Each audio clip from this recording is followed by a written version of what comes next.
Maligayang pagbabalik sa GCC Domestic System sa www.gcdomestic.om.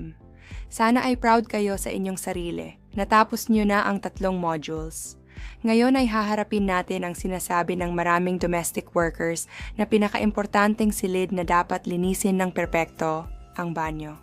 Sa mga tahanan sa GCC at sa kulturang Islam, ang banyo ay dapat na laging napakalinis sa lahat ng oras. Hindi lang ito tungkol sa hitsura, tungkol ito sa kalusugan, kalinisan at paggalang. Ipapakita ko sa inyo ng eksakto kung paano ito linisin tulad ng isang tunay na profesional na may pag-iingat at atensyon na inaasahan ng pamilya ng inyong employer. Suotin ang guwantes. Simulan na natin. Bago tayo magsimula, dapat nating maunawaan kung bakit napakahalaga ng ating trabaho rito.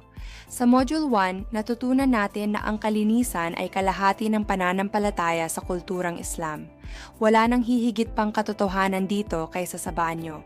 Ang mga pamilyang Muslim ay nagsasagawa ng wudu, ang ritual na paglilinis, bago ang bawat pagdarasal, 5 beses sa isang araw. Nangangahulugan ito na ang banyo ay ginagamit para sa relihiyosong paglilinis ng maraming beses araw-araw. Ang marumi, mabaho, o hindi malinis na banyo ay hindi lamang hindi kaaya-aya. Nakakaapekto rin ito sa kakayahan ng pamilya na gampanan ang kanilang relihiyosong tungkulin ng may dangal. Kapag nilinis mo ang isang banyo sa GCC ng perpekto, sinusuportahan mo ang pananampalataya at kagalingan ng pamilya. Gusto kong isipin ninyo na ang banyo ay isang sagradong lugar, hindi lang basta isang silid. Kapag iniwan ninyo itong napakalinis, mabango, at may malinis na mga tuwalya, binibigyan ninyo ang pamilya ng isang bagay na tunay na mahalaga. Lapitan ang gawaing ito ng may ganoong pag-iisip at propesyonal na dangal. Ang paghahanda ang susi sa kaligtasan at kahusayan. Laging suotin ang inyong rubber gloves bago pumasok sa banyo para maglinis. Ang banyo ay naglalaman ng mga bakterya at germs na maaaring mapanganib at ang guwantes ay nagbibigay ng proteksyon sa inyo. Huwag na huwag maglilinis ng banyo ng walang guwantes, kahit para sa isang mabilis na punas lang. Sunod, buksan ng husto ang bintana o i-on ang exhaust fan. Mahalaga ito, lalo na dahil gagamit kayo ng bleach at iba pang matatapang na produkto. Panatilihin itong nakabukas sa buong oras ng inyong paglilinis. Ngayon, piliin ang inyong mga kagamitan. Sa banyo, sinusunod natin ang isang mahigpit na panuntunan sa kalinisan. Gamitin lamang ang inyong pula na microfiber cloth. Huwag kailanman magdadala ng basahan mula sa ibang lugar patungo sa banyo. Gayun din, gamitin lamang ang nakalaang mop para sa banyo. Pinipigilan nito ang cross-contamination at pinapanatiling malusog at ligtas ang buong tahanan. Ang pagiging pare-pareho sa mga panuntunang ito ang nagpapagaling sa inyo bilang profesional. Siguraduhing handa na ang lahat ng inyong gamit bago magsimula. Ang ika-4 na hakbang ay isang profesional na teknik para makatipid sa oras, ang soaking rule o pagbababad. Ilagay ang inyong toilet bowl cleaner sa loob ng inidoro at ispray ang inyong bathroom cleaner sa mga tiles sa shower at bathtub una bago gawin ang kahit anong bagay sa silid. Hayaan ang mga produktong ito na manatili at gumana sa loob ng 5 hanggang 10 minuto habang nililinis ninyo ang ibang mga bahagi. Palalambutin ng mga kemikal na ito ang dumi, sabon at lime scale, kaya magiging mas madali at mas epektibo ang inyong pagkuskus mamaya. Huwag na huwag magkukuskus agad pagkalagay ng produkto. Laging ibigay ang mahalagang contact time na ito. Habang nakababad ang mga panlinis, gagamitin natin ang oras para linisin ang salamin, ang lababo, at ang mga chrome fixtures. Ganito pinamamahalaan ng isang profesional ang kanyang oras para makuha ang pinakamagandang resulta ng walang labis na pagod. Planuhin ang inyong pagbababad sa bawat oras. Simulan ang inyong aktibong paglilinis sa salamin upang ito ang maging maningning na bahagi ng banyo. Ilagay ang glass cleaner sa inyong basahan muna, hindi direkta sa salamin, upang maiwasan ang pagtulo nito sa mga furniture o frames.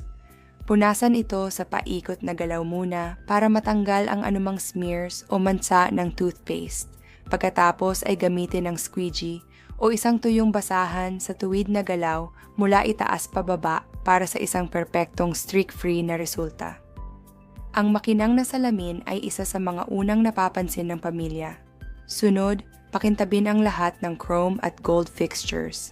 Ang mga gripo, shower fittings at towel rails ay dapat laging pinapakintab. Pagkatapos linisin, patuyuin ang mga ito ng lubusan at i-buff gamit ang tuyong basahan hanggang sa kumintab. Ang mga water spots at fingerprints sa gripo ay madaling mapansin. Kung marumi ang mga gripo, ang buong banyo ay magmumukhang marumi. Pro tip: para sa mahihirap na water spots sa chrome, ang kaunting puting suka sa basahan ay agad itong matatanggal. Ngunit tandaan, huwag gagamit ng suka sa mga gintong fixtures dahil maaari itong makasira sa finish. Gawin silang makinang araw-araw. Tingnan nyo ang kintab na iyan. Ang ikapitong hakbang ay ang malalimang paglilinis ng lababo. Ang lababo ay ginagamit ng maraming beses bawat araw para sa paghuhugas, pagsisipilyo, at wudu, kaya dapat itong maging napakalinis. Ilagay ang inyong cleaner sa loob ng bowl at kuskusin sa paikot na galaw. Magbigay ng espesyal na atensyon sa drain cover na nakakakuha ng buhok at toothpaste. Tanggalin ang takip, linisin ang ilalim, at ibalik ito. Linisin ang paligid ng base ng mga gripo kung saan nag-iipon ng sabon at kuskusin ang bahagi kung saan nagtatagpo ang lababo at ang counter. Ang siwang na ito ay madalas makaligtaan ng iba. Banlawan ang lahat ng lubusan, pagkatapos ay patuyuin at pakintabin ang mga surface. Isang profesional na pagsusuri. Ang lababo ay dapat pakiramdam na makinis at mukhang napakalinis.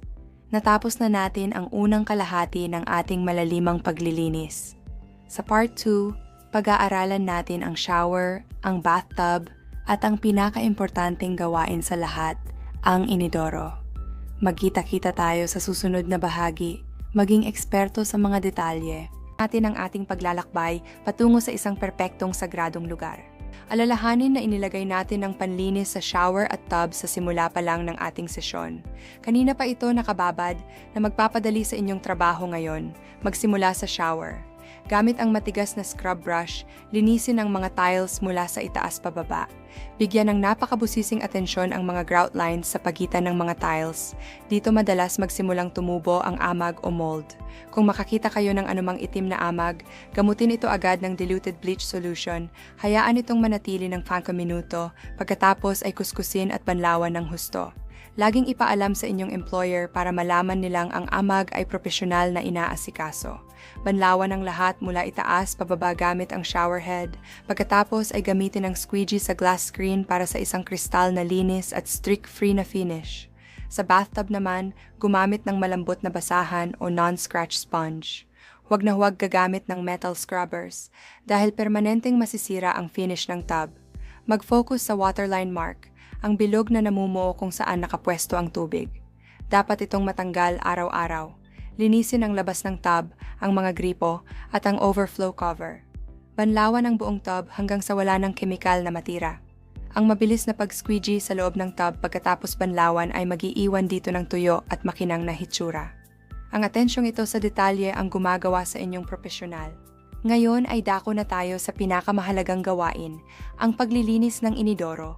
Ito ang pundasyon ng kalinisan sa tahanan at nangangailangan ng inyong buong focus at pagiging masusi. Ang inidoro ay dapat naganap na ma-disinfect sa loob at labas, araw-araw. Bagamat ang iba ay maaaring makaramdam ng pagkailang sa gawaing ito, gusto kong baguhin ninyo ang inyong pananaw.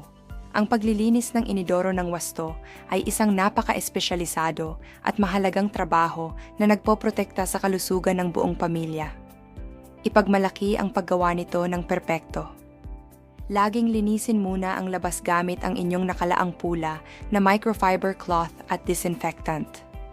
Magsimula sa pinakamalinis na bahagi patungo sa pinakamarumi upang maiwasan ang pagkalat ng germs. Magsimula sa flush handle na hinahawakan ng mga kamay ng 12 ng beses sa isang araw.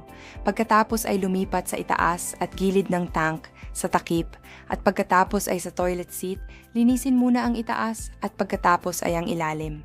Sunod, linisin ang labas ng bowl at sa huli ay ang base kung saan ito nakapatong sa sahig dahil ang dumi at urin ay maaaring maipon doon. Gumamit ng hiwalay na basahan para sa seat at sa labas ng bowl.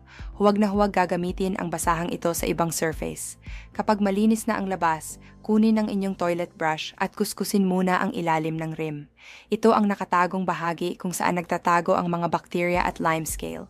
Kuskusin ang buong loob ng bowl hanggang sa ilalim ng tubig, pagkatapos ay i-flush.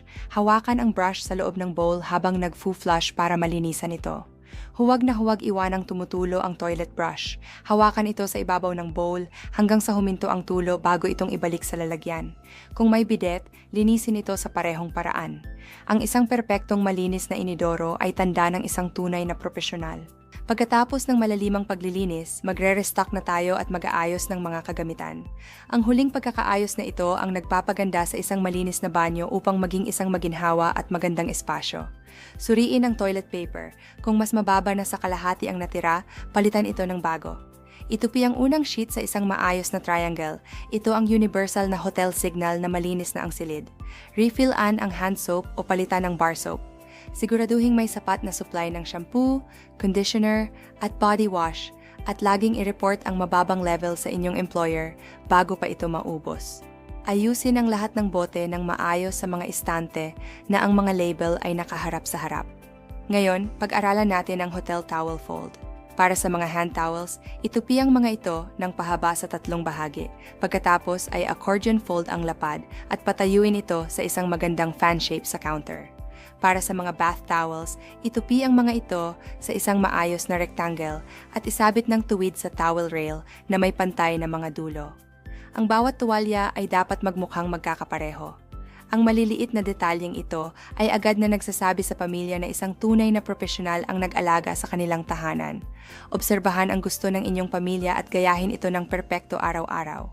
Ang inyong gawa ay dapat magmukhang isang luxury spa. Sa huli, linisin natin ang sahig.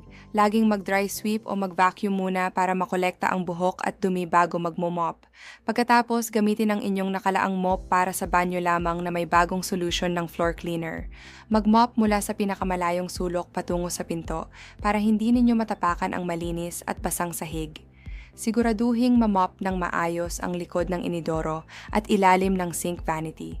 Iwanang bahagyang nakabukas ang pinto pagkatapos para mabilis itong matuyo at maiwasan ang amag. Ngayon, para sa propesyonal na huling pagsusuri, gumamit ng 2 pandama, ang inyong mga mata at inyong ilong.